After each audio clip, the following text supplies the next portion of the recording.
Hey guys, and welcome back to Castle Crush, and today we are going to be playing with the Skeleton's Legion card in a new Skeleton Army deck. They fixed the ability of Skeleton's Legion, is what I had heard, and now it looks like you have 12 troops you can place down. So let's see how this works out. That does seem like a significant change over the previous system, so I'm curious to see how this is going to actually work. So as you can see, we're playing with a deck with mana ritual, double extra crystal, but the double mana ritual is okay, even though that got kind of adjusted, it got calibrated. It's still okay for this type of deck because we only need one mana ritual at a time for the cards I'm looking to play here. Mostly I'm looking to use the mana ritual on either Boneyard, Spectre, or Skull Queen. So then we also have the Skeleton's Legion in here as well, which we will try to use. So it looks like there's an extra skeleton in each lane currently. That appears to be how the implementation looks here, unless there's a way to select it that I didn't understand. But that seems to be different from, because in advance of the previous update, there was some speculation that maybe it was just one skeleton in one particular lane. But it seems to actually be an additional skeleton in every lane, which definitely does add some additional value to Skeleton's Legion, and I think makes it much more competitive with Boneyard. Whereas previously Boneyard seemed to be the more clear-cut choice at 6 mana, which, you know, same mana cost for skeletons. I think Boneyard still has its advantage. As you can see here, jumping over my opponent's troops with the Skull Queen is quite powerful, really putting a lot of pressure on my opponent to do something. So these matches, the tough part was really things like ice elementals and spiked statues. Those were very tough to deal with. I was having to really think to try and make it work. And often it did come down to how well I could play my Blizzard. So I was getting some practice with that. Trying to play the Blizzard in particular to eliminate ice elementals. This match I really thought looked like I could get this here, and it's getting very close.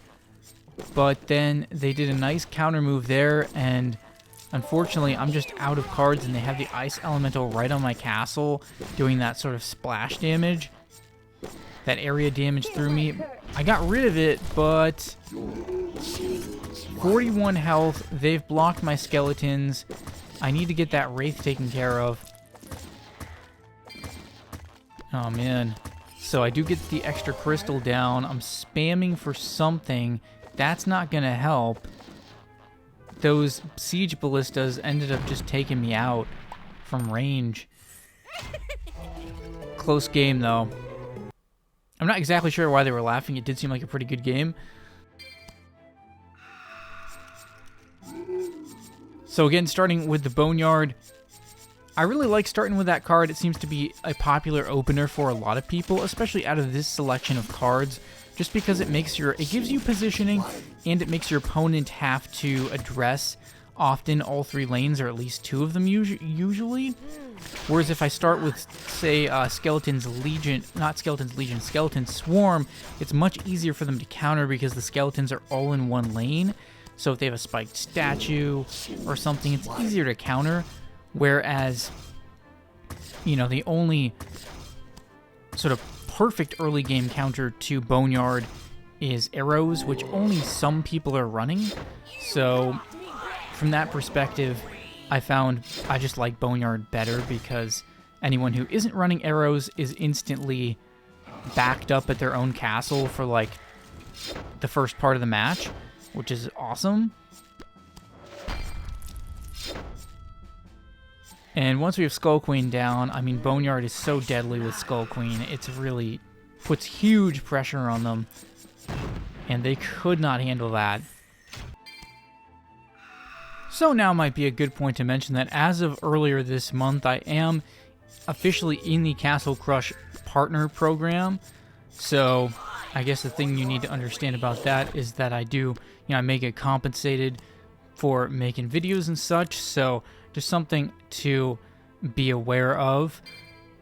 But it's pretty awesome to finally be in the partner program, and they've been working hard to try and get the partner program improved, I think. So glad to be more involved with the game, since I wasn't really much in the past. So it is nice to be more involved with the community and such, and to be able to get more information with the developers, who seem to be working a lot more closely now with content creators, which is pretty nice as well. It goes to show their commitment to the future of the game. So that's pretty exciting.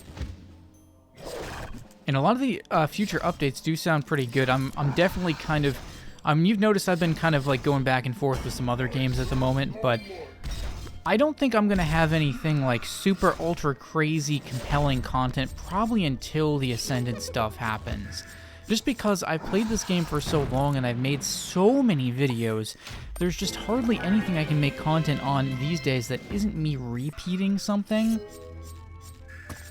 And the views from me repeating previous videos, while they used to be pretty good, they seem to have slowed down to the point where it's like, well, I don't know, I feel like I'm mostly going to be feeding off of new stuff, right? New content that gets made, and hopefully I can get creative with that. You could see there I used the Blizzard against the Ice Elemental very successfully.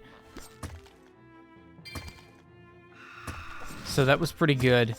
That's the kind of move I had to make with this deck in order to stay competitive. But yeah, like I said, in the Castle Crush partner program, so hopefully I can be a little more involved with the game than I was, like 3-4 years ago or whatever, because I wasn't even in the partner program then. I didn't really find it compelling enough at the time. But this time around I thought it looked pretty helpful, so we'll see. But I'm glad to be, again, more involved with the community, hopefully, this time around. But I do feel like I'm really in this waiting mode for new content, because I've made so many videos on old content that it's very hard for me to find things. It's been hard for me to find that creative feeling with Castle Crush to make really exciting content, because I feel like I've done it all before, and it's hard to feel excited, unfortunately. Maybe it's not the excitement part, maybe it's the creative part. It's hard to feel creative. Like, I could redo those giant card challenges, but a number of them involved me having to drop a lot of trophies, and that was time-consuming, right? That was time-consuming, and then, if I didn't gain the trophies back, people would complain, so I had to spend hours gaining them back. It was, some of those other videos, there's a reason why I haven't, redone the Giant Reaper one, for example, because outside of a friendly match, it was just too time-consuming to redo. And there's been so many giant card challenges made since then, that I feel like that market is much more saturated than it was when I first jumped on that trend. Because I was one of the first people, not the first, but I was one of the first people to get on that trend, and that worked out really well for the channel. But these days, it's like every channel does giant card videos, so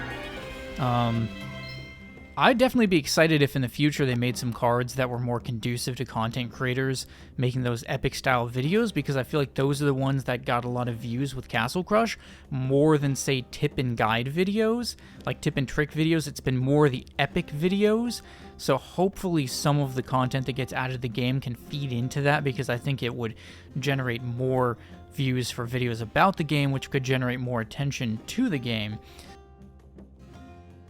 So anyways, just some commentary there. Anyways, I thought this was a pretty fun deck. Skeleton's Legion seems much more worthwhile now, so let me know what you guys think in the comments below. Leave a like if you enjoyed, and I will see you guys in the next video.